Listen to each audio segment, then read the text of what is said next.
Today we are looking at the Attack on Titan Iceberg. What is an iceberg? It's a chart that organizes memes and information from the most well-known to the most obscure. You can find one of these iceberg meme charts for pretty much everything. And today we're going to be looking at one that I compiled for Attack on Titan. So let's start above the water. This section is reserved for the most common knowledge, so we won't be spending a ton of time here. The first point is Levi being short. This one is pretty self-explanatory. Levi being short is pretty much unparalleled humor according to Attack on Titan fans. What could be funnier than a 5'2" 40-year-old who turns themselves into a fidget spinner? His height is referenced quite frequently by fans, especially post-time skip, when it becomes even more obvious that he is short compared to the adult scouts. Next up is Jean being a horse. This is another extremely well-known meme within the fandom, as it has been circulated since early season 1. It originated when Eren said Jean had a horse-like face, and fans just ran with it. Now it's an extremely common meme, and it's almost impossible to spend a day in the fandom without seeing it. The last point I put above water is what are Titans? This is one of the very first questions asked by Attack on Titan. The origins and motivations of Titans helped to push the plot forward for the first 3 seasons. But at this point, we all know that Titans are Eldians, and that the motivation of pure Titans is to eat a shifter to become human again. Now we're going to be dropping below the waves. Much like how you should drop a sub on this channel. You really have no reason not to, since you can unsubscribe later,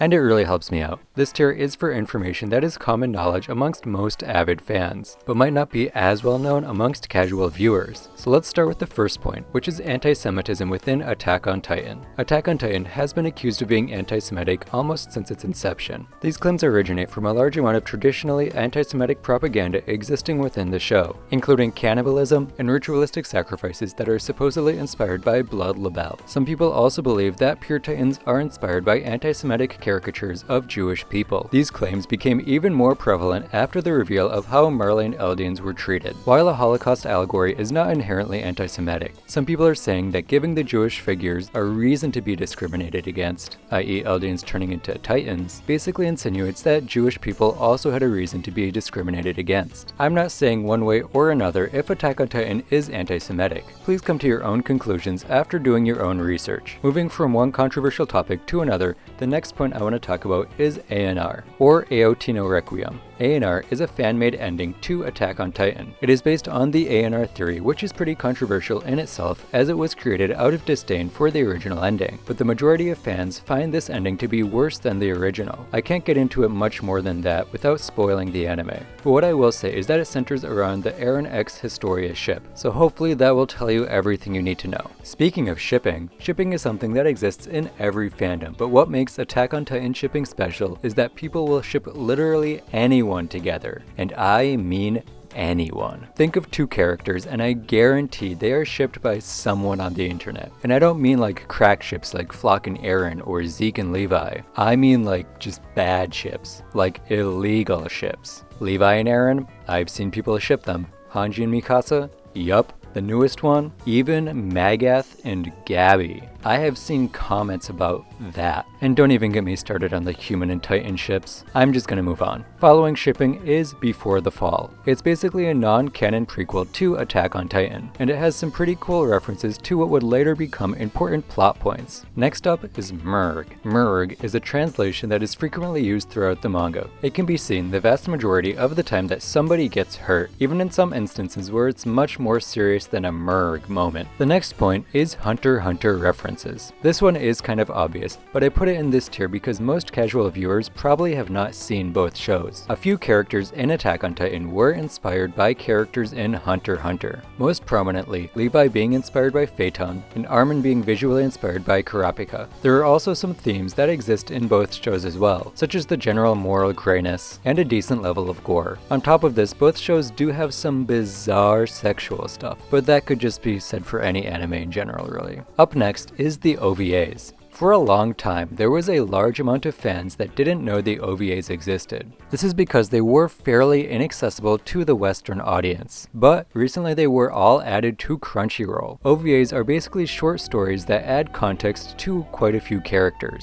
7 of the 8 OVAs are canon, and they include some pretty important stories such as Levi's backstory. They also include Annie's experiences the day before the expedition and Jean making some dope eggs. Much like Before the Fall, I highly recommend recommend the OVAs to any viewers, and a few of them are important to the story as well. Next up is opening/ending foreshadowing. At this point, it's pretty obvious that a lot of openings and endings have some sort of foreshadowing. I mean, it's anime, of course they have some. But for some of these openings and endings, there is foreshadowing for things that hadn't even been published in the manga yet. Small things, such as Hanji losing her eye in the second opening, or the Beast Titan being different animals. But there was also some huge foreshadowing, like YMIR being consumed by her children, and the rumbling, both of which were in the season 2 ending. It's kind of crazy to think about what was shown to us and we didn't even know, because we didn't have the necessary context. Second to last is the season 3 part 1 ending credit scene. This is something that a lot of fans missed, but there was a quick glimpse of Midnight Sun in the last episode of season 3 part 1 during the credits. The sequence begins with the screen glitching, and the first time that I watched this, I honestly had no idea what was going on. I thought it was like an issue with Crunchyroll or something, but as it turns out, it was intentional. This is a really cool detail that Whip put in there, and a ton of fans missed it because they always skipped the endings. And the last point in the second tier is the Dancing Titan. What is the Dancing Titan? Well, it is the name that the fans gave the Jaw Titan, because we did not get an official name for that Titan until the Marley arc. The Dancing Titan's name was based off of the way that it moved, as it does have a very springy kind of movement. Now, let's move on to the third tier. Much like the actual ocean, this is where things start to get wacky, and they will only get wackier from here, so be sure to stay tuned. Starting off with shit stains. What do I mean by shit stains? Well, apparently, one time in an interview, Isayama mentioned that every character in Attack on Titan has skid marks in their underwear due to the G-forces from using ODM gear. He also said that they all smell disgusting, especially when on missions. So just remember, the next time you see any character do something cool in this show, they have shit between their cheeks.